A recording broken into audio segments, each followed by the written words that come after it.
Bom, continuamos nessa aula a conversar sobre o salário de benefício, mas vejam que agora a gente vai conversar exatamente sobre aquela situação onde eu multiplico a média de salários de contribuição pelo fator. Eu preciso conhecer o fator previdenciário, tá?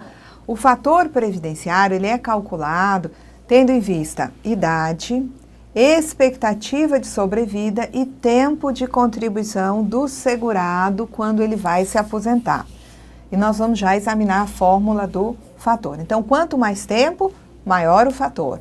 Quanto mais idade, menor a expectativa de sobrevida, melhor o fator, tá? Então, o fator, ele foi criado pela Lei 9876 e o fator, tá, tem essa fórmula que vocês estão vendo aí no quadro. Eu vou levar em consideração o tempo de contribuição, certo? Vou multiplicar por A. A corresponde sempre, não há meio de mudar a 0,31. Tá? 0,31 é o quê? 0,31, que está aqui embaixo, corresponde a, poderia expressar como sendo 31%. Seria a maior contribuição feita a favor de um segurado quando contribui o segurado na maior alíquota com 11% e a empresa com 20%. Então, considera-se a maior, alíquota contributiva, as maiores alíquotas, combinando a contribuição do segurado com a da empresa, dá 31%. Se fosse um empregado com remuneração maior, ele contribuiria com 8%, e a empresa com 20%. Então o A deveria ser 0,28% ou 28%? Não.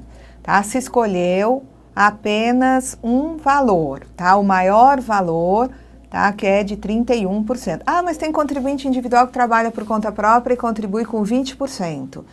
Eu vou colocar na fórmula no A 0,20? Não, eu sempre vou colocar 0,31%. Tem contribuinte individual por conta própria que contribui com 11%.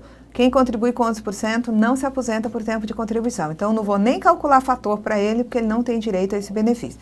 Então, vejam, não importa quanto é a alíquota do segurado, seja o empregado que contribui com 8%, 9% ou 11%, tá? Seja o contribuinte individual que contribui com 20%, não tem alteração no valor do A.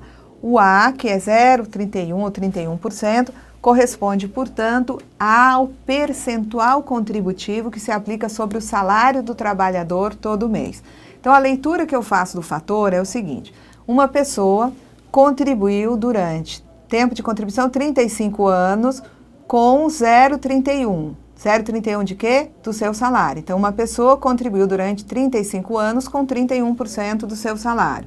Então, aqui, na parte do numerador, eu sou capaz de quantificar, por assim dizer, o bolo contributivo. Uma pessoa passou 35 anos da sua vida contribuindo com 31% do seu salário.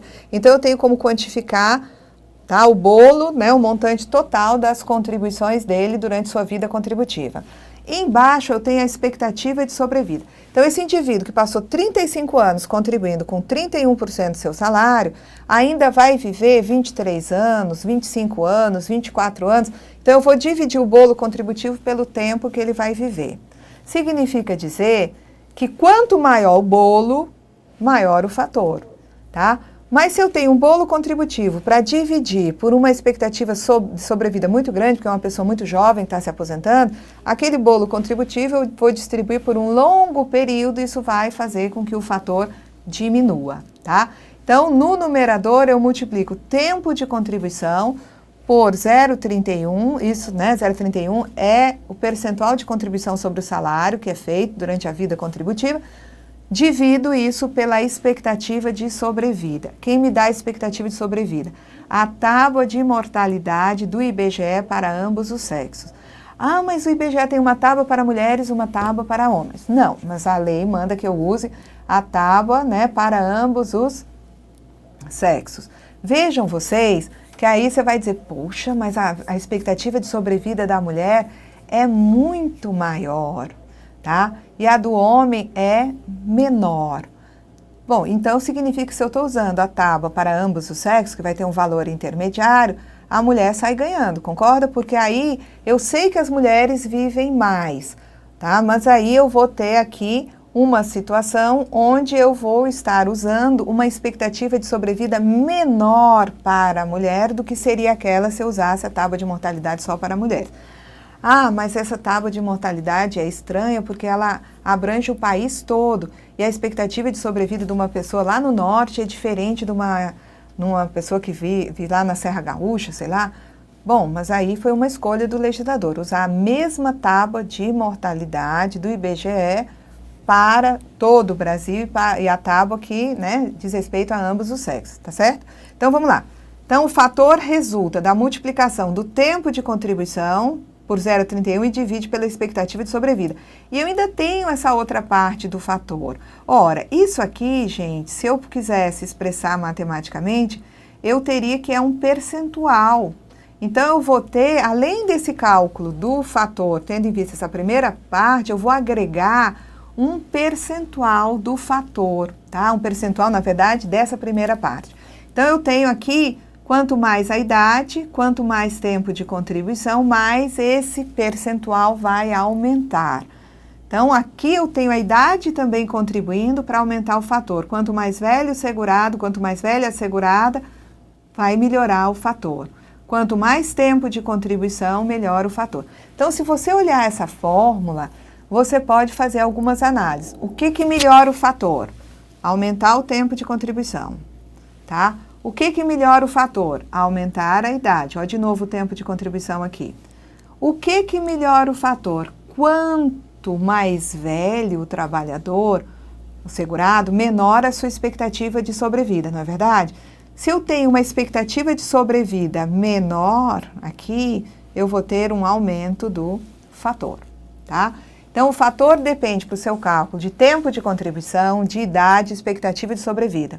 Quanto mais tempo de contribuição, maior o fator. Quanto mais idade, maior o fator. Quanto mais expectativa de sobrevida, menor o fator. Se a pessoa é jovem, ela tem maior expectativa de sobrevida e esse fator vai diminuir. Então, hoje é completamente diferente quando chega na Previdência para se aposentar, vamos dizer, 2 segurados com a mesma idade, mas com diferentes tempos de contribuição. Chegam 2 segurados, ambos com 55 anos de idade, sendo que o primeiro tem 35 anos de tempo de contribuição e o segundo tem 38 tempos de contribuição. O fator deles vai ser diferente, tendo em vista o diferente tempo de contribuição. Aquele indivíduo que tem 38 anos de tempo de contribuição vai ter um fator maior do que o que tem apenas 35 anos de tempo de contribuição. Vamos lá.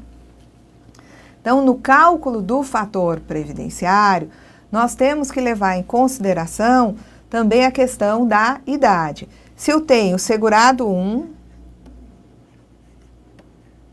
e o segurado 2. Segurado 1, ele tem 60 anos de idade. Segurado 1 tem 55 anos de idade. Ambos têm 35 anos de tempo de contribuição. Significa dizer que, diferentemente do que acontecia no passado, vai acontecer aqui um cálculo diferente. Esse indivíduo aqui, porque ele tem mais idade, a expectativa de sobrevida dele vai ser menor, a idade vai ser maior e isso vai repercutir no cálculo do fator. Então, o fator desse indivíduo aqui, o fator do indivíduo 1, vamos chamar de fator 1, com certeza ele vai ser maior do que o fator do indivíduo 2. Por que isso? Porque o primeiro segurado tem mais idade. Então, o fator, né, vai resultar diferente. Muito cuidado quando se disser que o fator é um redutor. O fator ele é criado no sentido de inibir a aposentadoria, tá, de pessoas muito jovens. Você tem que ver que a aposentadoria por tempo de contribuição no regime geral só exige tempo de contribuição. Então, se chegar uma pessoa, uma senhora com 42 anos, pagou 30 anos de tempo de contribuição, ela começou a trabalhar na época em que a lei permitia menor aprendiz com 12 anos de idade. 42 anos de idade, ela vai poder se aposentar por tempo de contribuição no regime geral? Vai. Poxa, mas ela é tão nova, e daí? Ela tem 30 anos de tempo de contribuição. Só que essa senhora, ela vai ter que chegar na agência, quando ela pedir essa aposentadoria, rapidamente tem que puxar uma cadeirinha acolchoada para ela trazer uma água com açúcar e um chazinho de erva cidreira. Por quê? A idade não é requisito para a concessão de aposentadoria, basta que ela tenha o tempo de contribuição. Mas na hora que eu calcular um fator para uma senhora com 42 anos de idade, como ela tem, tá, uma expectativa de sobrevida muito longa, segundo a tábua de mortalidade do IBGE para ambos os sexos, ela tem 42 anos de idade, o que vai acontecer? O fator vai dar menor do que 0,5. E esse fator é aplicado na média. Significa dizer que a média vai ser reduzida pelo fator.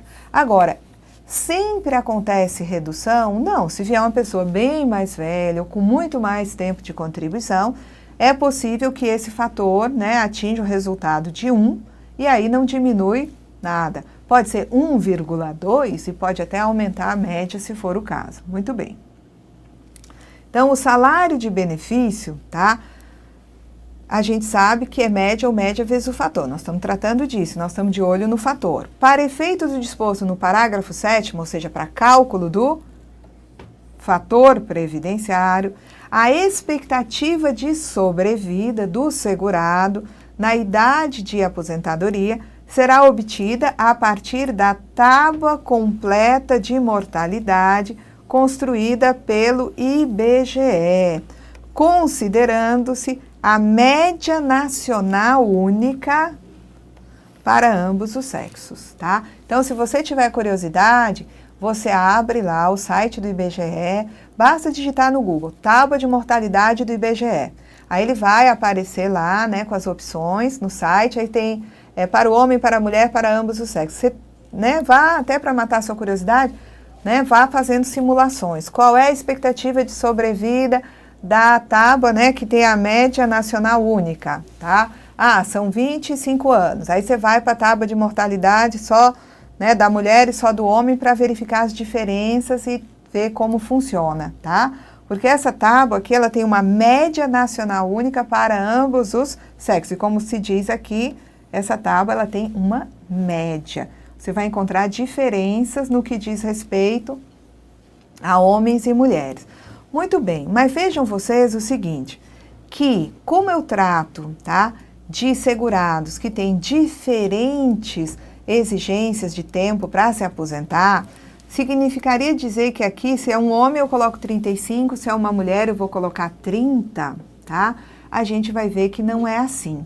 Que sempre que chegar um segurado que tem garantia legal de um tempo menor para se aposentar, para não prejudicá-lo no cálculo do fator, eu vou acrescentar, né, anos de contribuição. Então, quando chega um homem com 35 anos de contribuição, eu coloco aí no TC 35. Mas se chega uma mulher com 30 anos de contribuição, vocês vão de convir que se eu colocar 30 aí para calcular o fator, eu vou prejudicar essa segurada. Então, a própria lei já determina um acréscimo de 5 anos. Se chega uma mulher com 30, eu acrescento mais 5 e coloco no TC, tempo de contribuição, 35. Se chega um professor que tem direito a aposentar por tempo de contribuição com 30 anos de efetivo exercício de magistério no ensino infantil, fundamental e médio. Então, o professor eu não coloco só 30, porque eu iria prejudicá-lo.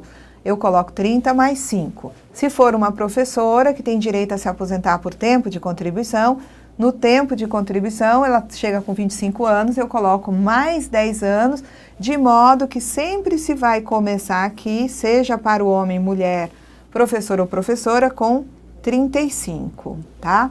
Isso na aposentadoria por tempo de contribuição. Se é uma aposentadoria por idade, tá? Eu vou colocar o tempo de contribuição daquele, né, segurado ou segurada, aí eu posso ter um valor inferior, obviamente, a 35, tá? Mas lembrar que na aposentadoria por idade eu só utilizo o fator se ele for mais benéfico. se aplicando o fator na média, eu tiver um valor melhor que só a média. Bom, então o que acontece? A mulher, quando vem se aposentar, se ela chegar com 30 anos, vamos fazer aqui uma situação de tempo de contribuição, em vez de 30, eu somo mais 5, e ela então vai ter no TC ali da fórmula 35 anos. Se ela chegar com 31 anos, significa que ela trabalhou um ano a mais, eu vou somar mais 5 e ela vai ficar com 36 lá no TC, tá?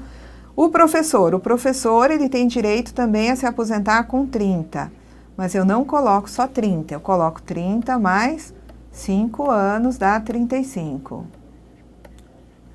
Se for um professor com 33 anos, por exemplo, de tempo de contribuição, significa que esse professor trabalhou mais 3 anos, né, do que o mínimo necessário para se aposentar por tempo de contribuição. Aí eu coloco mais 5 anos, vou colocar na fórmula 38 anos. E a professora se aposenta por tempo de contribuição com 25 anos, né, desde que esteja no magistério infantil, fundamental e médio. Só que se ela chegar com 25, eu não, já imaginou se eu colocar 25 aqui na fórmula, tá? 25 anos, eu coloco aqui 25 mais 10 para colocar 35 anos. Se essa professora tiver trabalhado, em vez de só 25, mais 5 anos no magistério, eu somo aos 30 que ela me traz, mais 10 e coloco como tempo de contribuição aqui 40 anos. Aí você vai dizer, e a expectativa de sobrevida da mulher, tá? É maior. Eu vou colocar isso aí na fórmula, porque a mulher tem uma expectativa maior. Não, eu só uso a expectativa da tábua de mortalidade, que tem a média nacional para ambos os sexos. Então quer dizer que eu não prejudico a mulher colocando uma expectativa de sobrevida maior da tábua específica do IBGE para mulheres. Não, tá? Não prejudico. Vamos lá. Bom, para efeito da aplicação do fator previdenciário, ao tempo de contribuição do segurado serão adicionados 5 anos quando for mulher, 5 anos quando se tratar de professor, que comprove exclusivamente tempo de efetivo exercício das funções de magistério na educação infantil, no ensino fundamental e médio. Eu vou somar 10 anos quando se tratar de professora que comprove exclusivamente tempo de efetivo exercício das funções de magistério na educação infantil e no ensino fundamental e médio. Bom, o INSS, ele utiliza informações constantes do CNIS, Cadastro Nacional de Informações Sociais, sobre vínculos e remunerações dos segurados para fins de cálculo do salário de benefício, comprovação de filiação ao regime geral, tempo de contribuição e relação de emprego, tá? Nós já vimos isso numa outra aula. O INSS, ele tem até 180 dias, contados a partir da solicitação do pedido, para fornecer ao segurado as informações, né, sobre, né, vínculos, remunerações, tá, do segurado. 180 dias para fornecer essas informações. Nós sabemos também que o segurado pode solicitar a qualquer momento, independente de estar requerendo o benefício, a inclusão, exclusão ou retificação das informações constantes do CNIS, desde que ele apresente documentos comprobatórios dos dados divergentes conforme critérios definidos pelo INSS. A aceitação de informações relativas a vínculos e remunerações inseridas, lembram da aula de extemporaneidade? Inseridas extemporaneamente no CNIS, e inclusive retificações de informações anteriormente inseridas, fica condicionada à comprovação dos dados ou das divergências, conforme, né, apontado no regulamento. Considera-se extemporânea a inserção de dados decorrentes de documento inicial ou de retificação de dados anteriormente informados, quando o documento, a retificação ou a informação retificadora forem apresentados após os prazos estabelecidos em regulamento. Então, você tem aquela situação de após 120 dias, né? Apresentou, né, a informação sobre o vínculo após 120 dias. Se você tem informação, né, sobre remuneração prestada, né, depois do 5º mês, né, do prazo para apresentação de uma GFIP, a GFIP é para ser apresentada em maio, aí ela não é apresentada em maio, ela é apresentada com uma remuneração menor, aí se passam, né, tirando maio, mais do que 5 meses, para se ter uma informação retificadora sobre essa remuneração. Então, essa retificação foi feita extemporaneamente, tá? Também quando é RAIS, né? A RAIS é apresentada sempre de um ano no início do ano seguinte. Então, tem o ano todo para informar na RAIS ou corrigir uma RAIS. Se a correção da RAIS só se der no outro ano, vai se considerar essa correção da remuneração, inclusão de remuneração extemporânea. Tá? Voltem para ver aquela aula lá sobre extemporaneidade que nós tivemos bem no início, não é? Tá? Havendo dúvidas sobre a regularidade do vínculo incluído no CNIS e inexistência de informações sobre remunerações e contribuições, o INSS exigirá a apresentação dos documentos que serviram de base à anotação sob pena de exclusão do período. Os salários de contribuição, né, considerados no cálculo do benefício serão corrigidos mês a mês de acordo com a variação integral do INPC calculado pelo IBGE. Então, sempre que eu tiver aquele salário de contribuição que vai entrar na média, né, ou média vezes o fator, que é o salário de benefício, para depois calcular a renda, aplicando-se percentuais legalmente previstos, o que acontece? Todo salário de contribuição vai ter que ser atualizado. Então, os salários de contribuição considerados no cálculo do valor do benefício vão ser corrigidos mês a mês, tá? Com a variação integral do INPC. Então, se eu tenho um salário de janeiro de 2012, que eu vou colocar na média, a média está sendo feita agora, tá? Em junho de 2013, eu vou trazer esse salário lá de 2012, atualizado pela variação do INPC de todo o período, tá? Vamos lá. Então, temos aqui um artigo revogado, artigo 30, e aqui temos uma disposição sobre o auxílio acidente.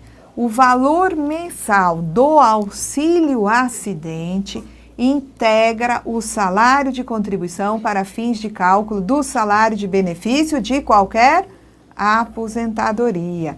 Observado o que couber, o disposto no artigo 29 e no artigo 86, parágrafo 5º. Vamos lá. Então, eu tenho aqui um indivíduo que ele recebe salário e por conta de um acidente que reduziu a sua capacidade laborativa, tá? Ele recebe também uma indenização da Previdência chamada de auxílio acidente. Quando ele vai calcular o salário ou de benefício, eu vou levar em conta, tá? Para cálculo os dois. Então, se ele tem um salário de 1.000 e um auxílio acidente de 500, esses dois valores vão repercutir no cálculo do salário de benefício. Então, na hora de eu fazer essa média, eu vou considerar, naquele mês em que existe salário e auxílio acidente, os dois valores, tá? Como sendo integrantes do salário de contribuição. Então, eu posso dizer que o auxílio acidente, ele integra o salário de contribuição para fins de cálculo do salário de benefício, tá? Então, aqui, lembram daquela dupla finalidade do salário de contribuição? O salário de contribuição, ele é usado como base de cálculo das contribuições do segurado e também para cálculo do salário de benefício. Esse segurado aqui, que recebia 1.000 de salário e 500 de auxílio acidente, ele só contribui sobre o salário. Ele não contribui sobre o auxílio acidente aqui, não contribui. Mas na hora de calcular o salário de benefício, o auxílio acidente, ele integra o salário de contribuição para cálculo da aposentadoria. Então, quando eu falo em 13º, 13º gera contribuição, integra o salário de contribuição enquanto base de cálculo, mas o 13º não integra o salário de contribuição para cálculo do salário de benefício. E o auxílio acidente não gera contribuição, ele não integra o salário de contribuição enquanto base de cálculo. Mas o auxílio acidente, quando eu vou calcular o SB de uma aposentadoria, o auxílio acidente que nunca gerou contribuição vai juntar com o salário para jogar esse valor junto, salário mais auxílio acidente, na média, tá certo? Vamos ver aqui o que mais que nós temos. Então, conforme eu disse, se eu tenho uma pessoa que vem recebendo 1.500 de auxílio acidente, tá? Aqui seria o auxílio acidente. Vamos dizer que nos meses onde ele tiver maior remuneração, ele tinha esses 1.500. Então, eu vou jogar tudo aqui, esses maiores valores, eu vou ter uma média de 1.500, que vai repercutir, se for uma aposentadoria, por exemplo, especial, vai ser 100% do salário de benefício e a renda da aposentadoria vai ser 1.500. Só que eu tenho que ter cuidado. Se é um indivíduo que tinha, vamos ver se tem outro quadrinho aqui, se eu deixei outro, não. Se é um indivíduo que ele tinha 4.000 de salário e 2.000 de um auxílio acidente, na hora que eu somar os dois no mês, vai ultrapassar o teto. Aí eu não posso usar valores superiores ao teto. Então, ele vai ter um valor aqui de 6.000, mas eu não posso usar os 6.000, eu vou ficar no teto. Vamos dizer que em valores de hoje, esse teto seria 4.157,05. Então, o salário de benefício, ele vai estar, vamos dizer que fosse tudo teto a valores, né? Mais recentes, 4.157,05. Ok? Então, o salário de benefício, ele, né, tem no seu cálculo a incorporação do auxílio acidente, só que eu não posso ultrapassar o teto. Muito bem. Agora nós vamos entrar numa outra situação que eu vou apenas anunciar para vocês e que a gente continua na próxima aula. Muitas vezes eu tenho aqui, vocês veem no quadro, um segurado que ele tem atividades concomitantes. Ele tem um emprego de manhã e um emprego à tarde, ou ele é empregado e também exerce atividade por conta própria, ele é também contribuinte individual. Então, ele se filia em relação a todas as atividades, ele deve estar inscrito em relação a todas as atividades e ele vai contribuir relativamente a todas as atividades, respeitando o teto máximo. Quando chega na hora de se aposentar, obviamente, esses salários relativos a todas as atividades que ele vinha, né, exercendo, vão repercutir no cálculo da sua aposentadoria. Só que a gente sempre tem a ideia assim, de que se ele ganha 2.000 aqui, 2.000 aqui, 4.000, significa que a aposentadoria vai ser calculada em cima de 4.000. Porque afinal ele tinha duas atividades, ele contribuía sobre, né, a remuneração das duas atividades. Só que nem sempre funciona assim. Para que eu faça essa simples soma de remunerações, eu preciso que nas duas atividades concomitantes, esse segurado tenha cumprido os requisitos para obtenção do benefício. Por exemplo, se ele quer um auxílio-doença, que, né, depende de 12 contribuições de carência. Para eu levar em consideração os 2.000 dessa atividade e os 2.000 dessa outra atividade, eu preciso que ele tenha carência nas duas atividades. Se ele vai se aposentar por idade, tá? E no momento que ele vai se aposentar, tem essas duas atividades. Eu preciso, para levar em conta, né, simplesmente somando os salários, eu preciso que esse indivíduo tenha 180 contribuições, que é a carência exigida nas duas atividades. Senão, não vou poder... eu não vou usar, se ele não tiver 180 contribuições, eu vou usar. Mas eu não vou usar o total do salário onde ele não cumpriu a carência. Se fosse uma aposentadoria por tempo de contribuição e ele tem remunerações em atividades concomitantes, eu só vou simplesmente somar essas remunerações, uma soma simples, se ele tiver 35 anos nessa atividade e 35 anos na outra, tá? Então, é isso que nós vamos conversar na próxima aula, tendo em vista as disposições do artigo 32 da Lei 8.213. Até lá, gente!